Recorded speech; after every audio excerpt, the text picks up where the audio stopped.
મહાદેવ, કેમ છો? આજે એક નવી રેસીપી લઈને આવું છું.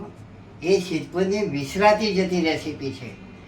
ગુજરાતમાં પણ મોટા ભાગે બનતી નથી, તો મેં કીધું લાવો આજે એક જૂની વિસરાતી જતી રેસીપી બતાવું મારા છો વ્યુઅર્સ ભાઈઓને. તો ચલો આજે જોઈ લઈશું ગુજરાતની અને સિદ્ધપુરની વિસરાતી જતી રેસીપી. આપણે પેલી લાલ ચોળી આવે છે ને, લીલી ચોળી નહીં, લાલ કઠોળની ચોળી, એની રેસીપી બનાવું છું. તો આજે મેં 3 કલાક પહેલાં મેં એને પલાળી રાખી હતી કઠોળને. જુઓ, બરાબર? અને 3 કલાક પહેલાં પલાળી રાખી હતી. હવે આ પાણી ચેન્જ કરીને બીજું પાણી લઈને એને કુકરમાં 3 સીટી વગાડવાની છે. બરાબર? જુઓ, આ મેં કુકરમાં પાણી ચેન્જ કરી નાખ્યું અને હવે આને બાફી કાઢવાની છે. 3 સીટી વગાડવાની. કુકરનું ઢાંકણું બંધ કરીને એને 3 સીટી વગાડી દઈએ આપણે. પછી આગળની પ્રોસિજર ચાલુ કરીશું. જુઓ, આ 3 સીટીની જગ્યાએ મેં 5 સીટી વગાડી છે. અને હવે આપણે જરા ચેક કરી લઈએ બફાઈ ગઈ છે કે નહીં. હવા નીકળી ગઈ છે બધી. નરેન્દ્ર કાકાની અવાજ નથી નીકળી, હો, કુકરની અવાજ નીકળી છે ભાઈ. હા, પાછા કહે છે નરેન્દ્ર કાકાની અવાજ નીકળી ગઈ. અરે ના ના, બરાબર. આ જો તૈયાર થઈ ગયા છે. હવે આપણે નેક્સ્ટ સ્ટેપ લઈશું કઢાઈ. કઢાઈમાં જેમાં આપણે વઘારવાનું હોય ને એ કઢાઈ લેવાની, એમાં તેલ નાખવાનું અને ગેસ ચાલુ કરવાનો છે. હવે આ ગેસ ચાલુ કરી નાખ્યો છે. વઘાર માટે તેલ લઈશું.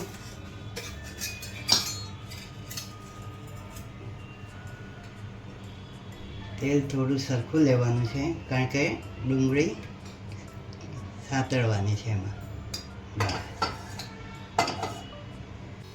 આમાં રહી જીરું કઈ જાય એનો વઘાર નથી કરવાનો. ડાયરેક્ટ જે આ ડુંગળી ઝીણી સમારીને રાખી છે ને એને સાંતળી દેવાની. તેલ ગરમ થઈ ગયું. હવે આપણે આ ડુંગળી નાખી દઈશું અને થોડી લાલાશ પડતી કરવાની.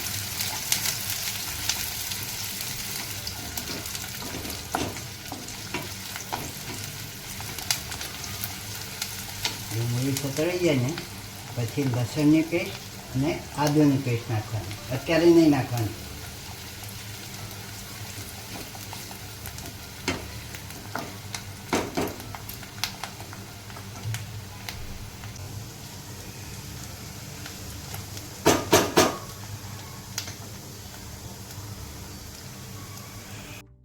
હવે સતળાઈ જવી જોઈએ, બરાબર ડુંગળી. હવે એમાં નાખીશું આપણે આદુની પેસ્ટ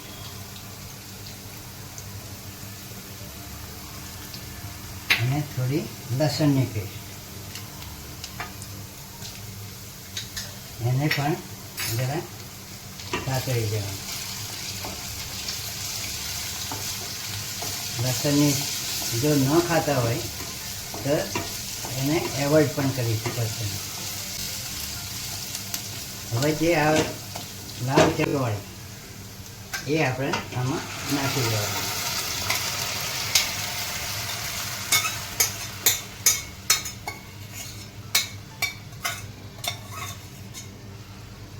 બરાબર.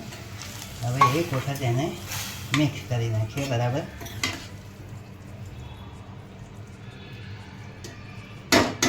આમાં મારે પાણી નહીં જોઈએ, અને તમારે જો ઢીલું કરવું હોય, એના સાથે ભાત કે એવું તેવું ખાવું હોય તો તમે થોડું પાણી એડ કરી શકો છો.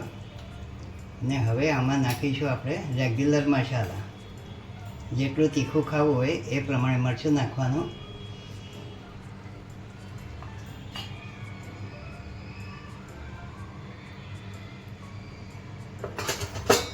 હળદર નાખીશું.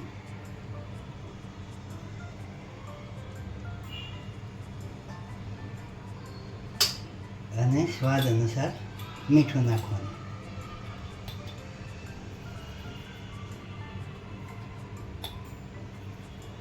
બસ હવે એક વખત એને મસાલાને હલાવી કાઢવાનું. આ મસ્ત મજાનું દેશી લાલ ચોળીનું શાક બનશે. ઘરમાં જ્યારે કોઈ પણ શાકભાજી ન હોય અને આ ચોળી પડી હોય તો તમે ટિફિનમાં પણ સવારે બનાવીને આપો તો પરોઠા સાથે કે ભાખરી સાથે કે રોટલી સાથે તમે ખાવાની બહુ જ મજા આવશે. હવે આને થોડી ઢાંકી દઈએ આપણે 5 મિનિટ, એટલે આપણું શાક તૈયાર થઈ જશે. ચેક કરી લઈશું. વાવ, કેટલું મસ્ત શાક છે. જુઓ, આ તૈયાર થઈ ગયું છે. ચોળી પણ ચડી ગઈ છે અને આ શાક ખાવાની શાના સાથે મજા આવે ખબર છે? પરોઠા છે, પછી રોટલી છે, ભાખરી છે અને જુવારના રોટલા સાથે પણ ખાવાની મજા આવે. અમારા માનસીબેન છે ને, એમને જુવારના રોટલા સાથે બહુ જ ભાવે છે આ શાક. એટલે બહુ ટાઈમથી કહેતા હતા કે ભાઈ પપ્પા આ શાક બનાવો, આ શાક બનાવો. મેં કીધું ચાલ આજે બનાવી. અને પ્યારા વ્યુઅર્સ ભાઈઓ પણ ભૂલી ગયા છે આ શાક બનાવવાનું ગુજરાતના. તો આ શાક જરૂરથી બનાવજો અને મોજ કરજો. હવે આપણે સર્વિસ પ્લેટમાં કાઢી લઈશું. હવે આની અંદર ડેકોરેટ માટે કોથમીર નાખીશું. આ મેં ધોઈને તૈયાર કરીને રાખી હતી રેગ્યુલર યુઝ કરવા માટે ડબ્બામાં. હવે આને આપણે સર્વિસ પ્લેટમાં કાઢી નાખીએ. બરાબર?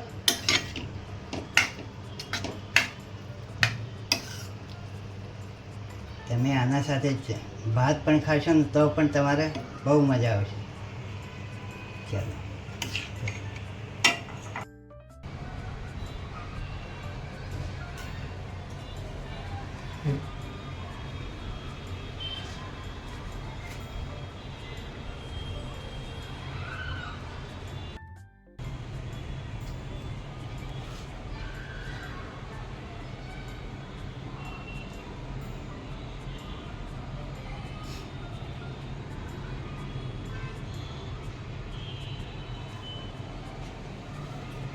જુઓ, આપણે આ સિદ્ધપુરની વિસરાતી જતી અને ગુજરાતની પણ વિસરાતી જતી આ રેસીપી છે.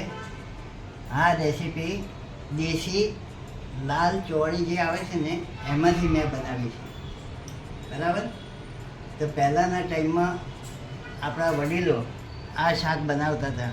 આ પૌષ્ટિક પણ છે અને ઓછા ખર્ચામાં પતી જાય અને તંદુરસ્ત આપણને રાખે. તો અચૂક તમે આ રેસીપી બનાવજો. અને આ શાક છે ને તમે રોટલી સાથે, ભાખરી સાથે, જુવારના રોટલા સાથે અને બાજરીના રોટલા સાથે પણ ખાઈ શકો. કોઈ પણ સાથે તમે ખાઈ શકાય છે. અને ભાતના સાથે મિક્સ કરીને ખાશો તો બહુ જ મજા આવશે. તો અચૂક બનાવજો અને નરેન્દ્ર કાકાના રેસીપીને શું કરશો? લાઈક કરજો, શેર કરજો અને કોમેન્ટ કરજો.